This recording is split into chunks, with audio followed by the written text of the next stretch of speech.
La importancia de este tema es fundamentalmente triple. Primero, revelar la relación que existe entre Constitución y derecho penal. En segundo lugar, mostrar cómo lo político, que no es más que en la Constitución su juridificación, se proyecta sobre el derecho penal económico. Y en tercer lugar, incidir en lo que constituye la Constitución económica.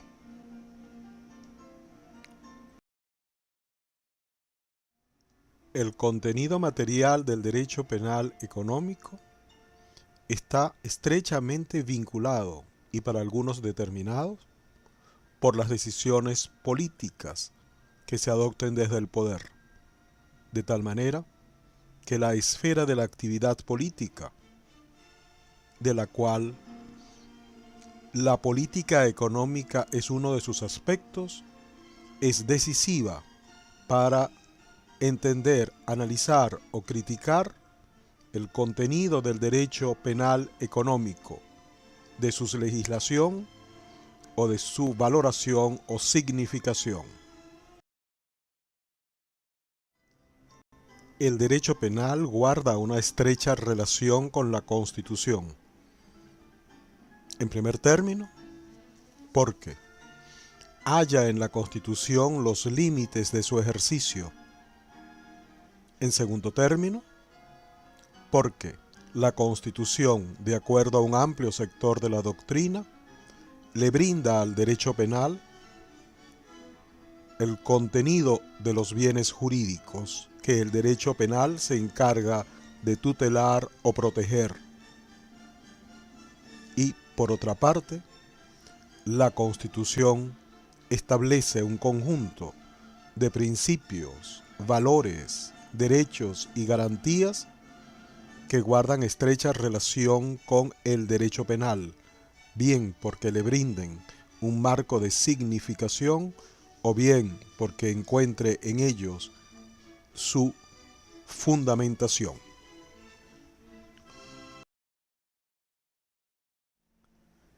Es de tal importancia la vinculación que existe entre la Constitución y el derecho penal económico que en la doctrina ha cobrado singular importancia el concepto de Constitución económica, que ciertamente es de obligatoria referencia cuando se habla de derecho penal económico. En materia de Constitución económica es muy importante se tengan en cuenta los principios, los valores, los objetivos o fines,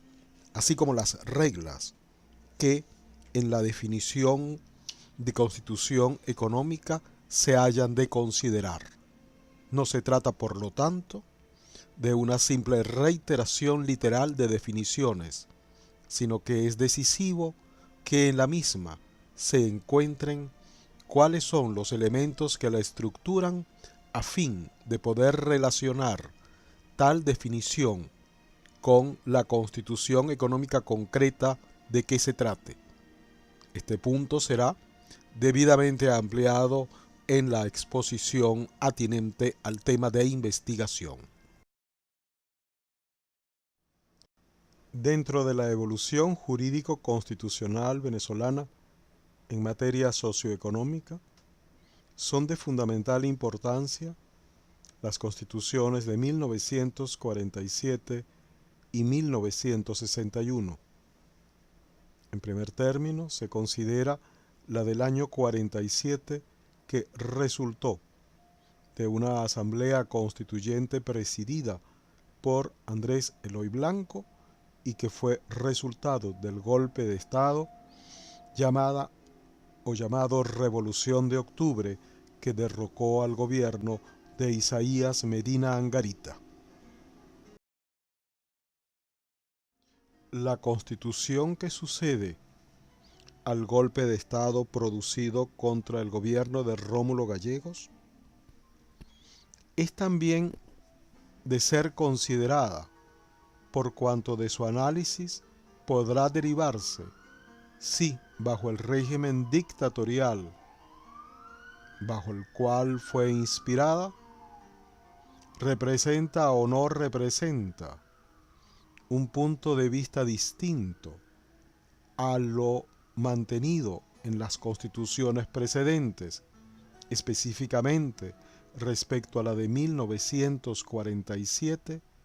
en cuanto al diseño, principios y valores de la concepción del sistema socioeconómico del país. La Constitución de 1961 surge a consecuencia de la caída de la dictadura de Marcos Pérez Jiménez y fue una de las que ha tenido en Venezuela una más larga duración. El contexto político en el cual se encuentra la promulgación de las constituciones anteriormente señaladas es una invitación a la reflexión y al análisis acerca de la influencia mayor o menor que dicho contexto ejerció sobre el diseño constitucional o si en efecto este último permanece de algún modo indiferente a los procesos políticos que influyeron en la gestación de su promulgación. En la Constitución venezolana, el concepto de sistema guarda especial importancia, como de pronto se verá. De allí que interese establecer una definición de sistema, habida cuenta que el término en sí mismo es polisémico, es decir, puede guardar distintos significados, tales como por ejemplo estructura.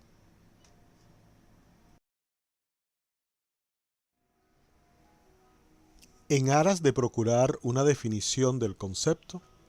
se han seleccionado 3 autores. El primero de ellos, Tulio Álvarez, quien ha invocado el concepto a los fines de aplicarlo al derecho constitucional y establecer una relación con las estructuras políticas, en razón de lo cual ha abordado unas definiciones básicas que tienen que ver con los objetivos, el ambiente, los recursos y los componentes del sistema, entre otros. A su vez, Manuel García Pelayo, jurista español de amplia trayectoria en Venezuela y quien fuera el primer presidente del Tribunal Constitucional Español, también nos ilustra el concepto de sistema, pero a partir de la clasificación de las distintas teorías que se han elaborado sobre sistema. Por último, tenemos a quien se le atribuye la creación de la teoría general de los sistemas, el biólogo Ludwig von Bertalanffy.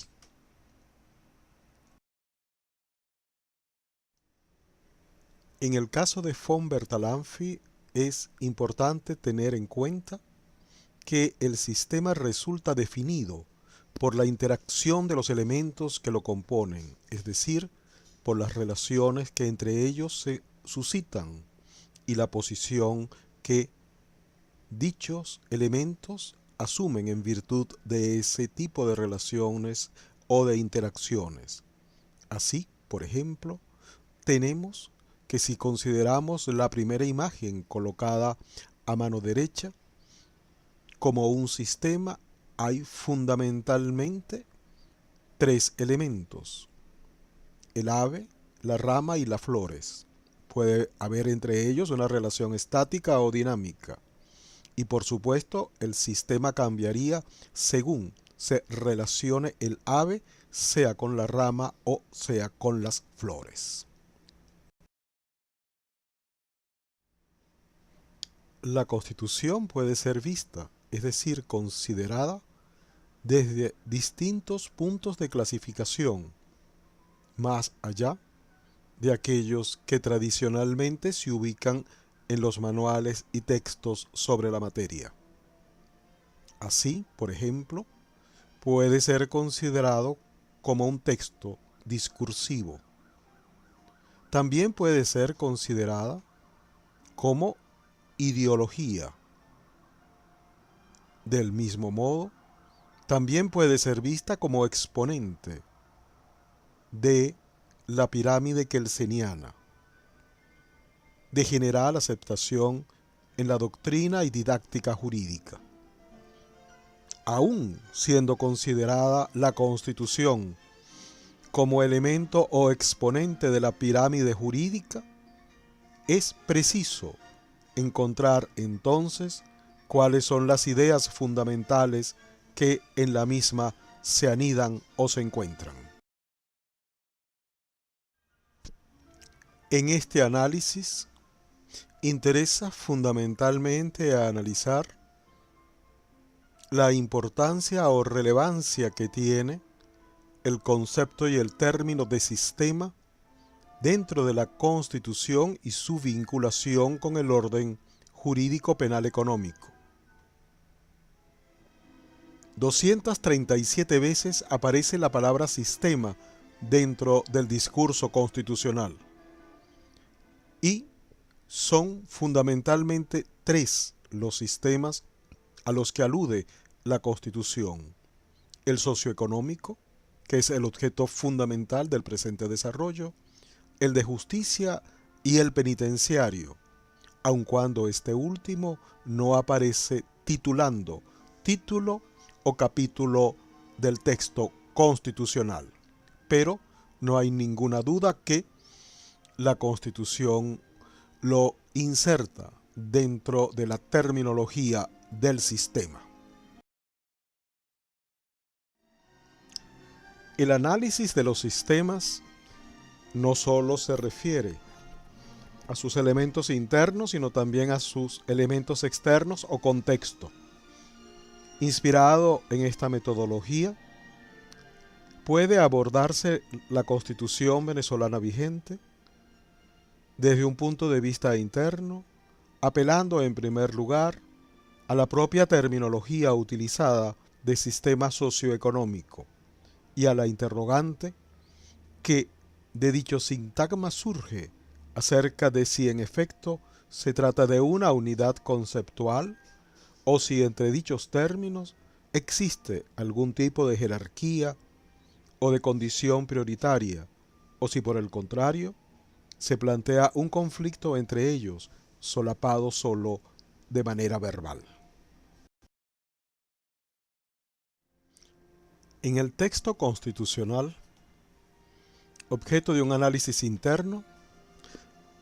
pueden encontrarse un conjunto de fenómenos o características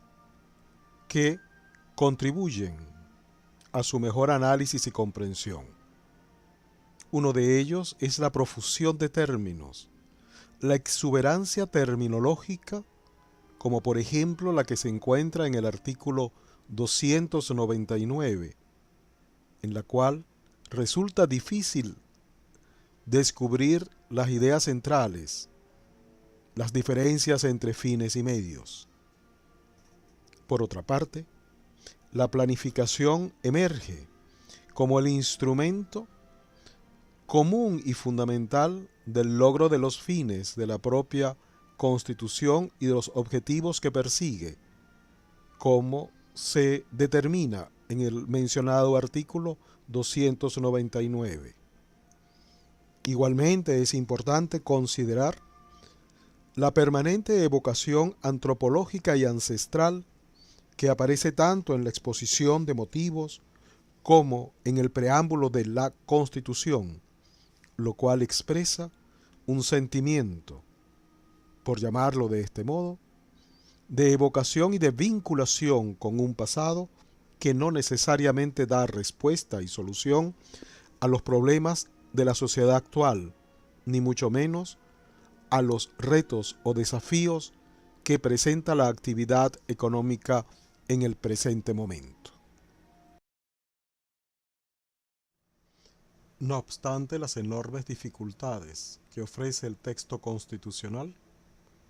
es posible afirmar que el principio rector de su diseño es el de justicia social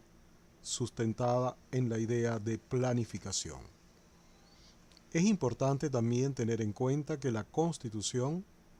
con relación al derecho de propiedad, establece una definición de su contenido,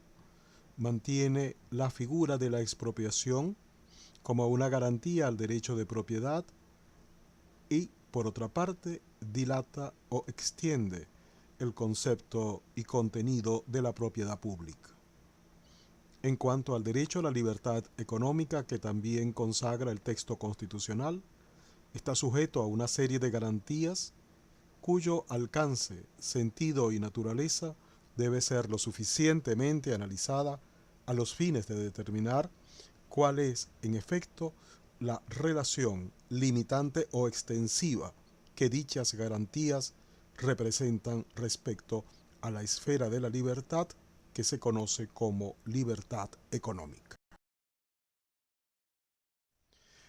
Cabe concluir que el conjunto de fines y garantías establecidas en la Constitución representan a la postre una limitación, una restricción a la esfera de la libertad que se traduce en una ruptura entre la parte dogmática de la Constitución y la parte orgánica, que se inserta en lo que pudiera denominarse el enlace sistémico de la Constitución. Otra consideración a tener en cuenta es si en efecto la Constitución de 1999 representa una ruptura, un punto de inflexión en la evolución histórica constitucional venezolana. En consecuencia, puede hablarse de ruptura como hipótesis en dos sentidos. Uno, entre la Constitución relativa a derechos fundamentales y la organización del sistema sociopolítico y, por otra parte, desde el punto de vista histórico, en cuanto a si constituye o no un punto culminante y por lo tanto decisivo en la evolución de la concepción del estado de bienestar que ha predominado en la Constitución venezolana desde 1936, pero que en la de 1947 alcanza una denominación y una consagración que puede ser considerada como el punto de arranque constitucional de dicha concepción de la organización jurídica y social del Estado. Atendiendo ahora a un examen que no tiene por objeto el texto o el discurso constitucional concreto, procede ahora algunas consideraciones que hemos llamado externas. La primera de ellas radica en que el ser humano se realiza en cuanto se relaciona con el ambiente social, es decir, el individuo alcanza su plenitud en tanto en cuanto ejerce su libertad en contacto social. Dicho ejercicio de la libertad se traduce, entre otras cosas, en el derecho de propiedad sobre aquellos bienes que resultan del esfuerzo de su labor o que, por otras razones sociojurídicas, le corresponden ingresar o forman parte de su patrimonio. La relación entre individuo y sociedad, la relación entre libertad y propiedad son elementos importantes dentro de un examen desde la externalidad de la Constitución, incluso considerada como un sistema y analizados estos elementos como su contexto.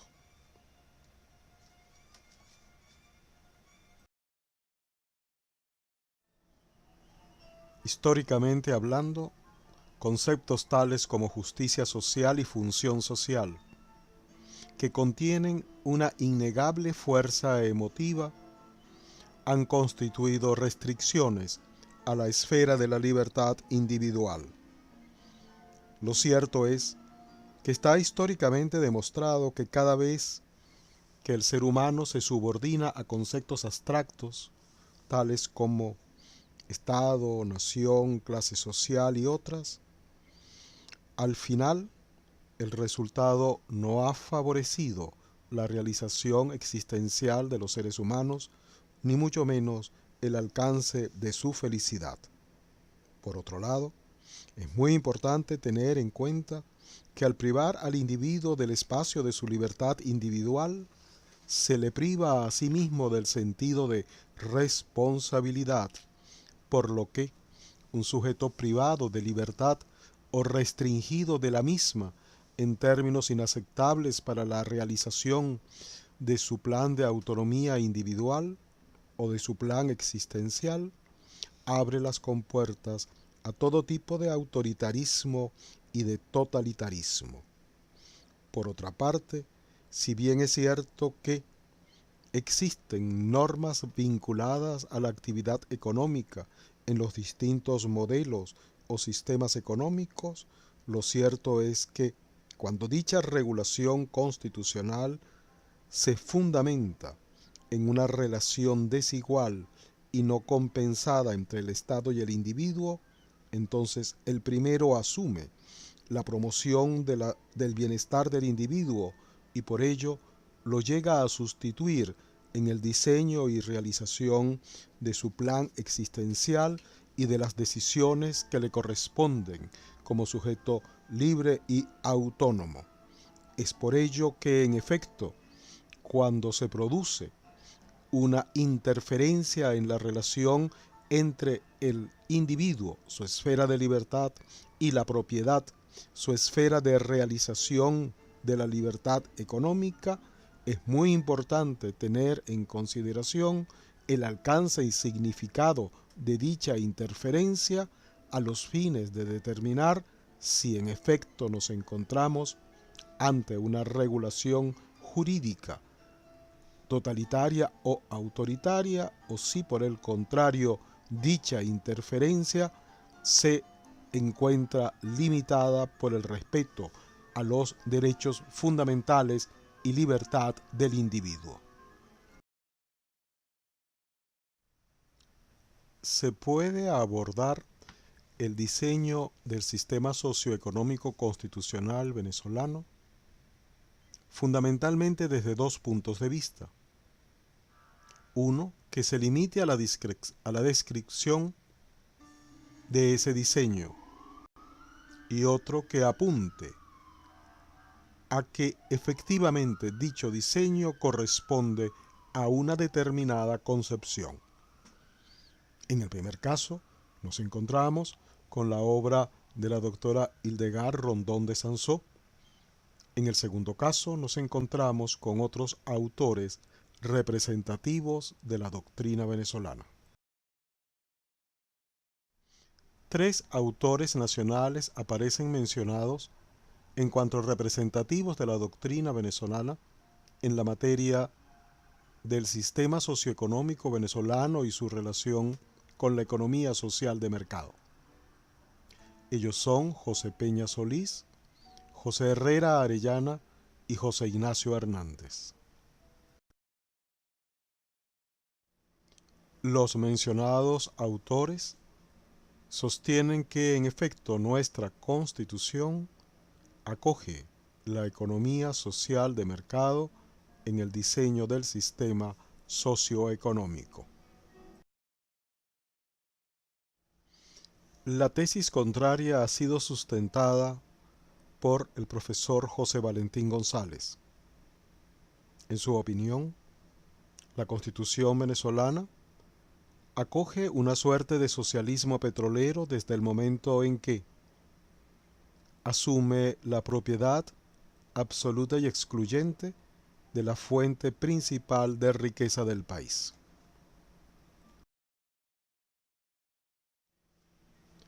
Si han sido nuestras constituciones la reiteración o repetición de concepciones ancladas en nuestra cultura o en la concepción política predominante a lo largo de nuestra historia, si ha habido o si no ha habido puntos de inflexión en cuanto al diseño de lo socioeconómico, o si por el contrario existe la posibilidad y la alternativa de un enfoque distinto, de una perspectiva diferente para el encuentro entre el marco constitucional, es decir, la constitución económica, y el ejercicio de la libertad económica de los ciudadanos. Ello ha de ser y debe ser un punto de reflexión y de análisis para quienes están llamados como juristas a señalar rumbos y caminos en el pensamiento y en la acción normativa del país.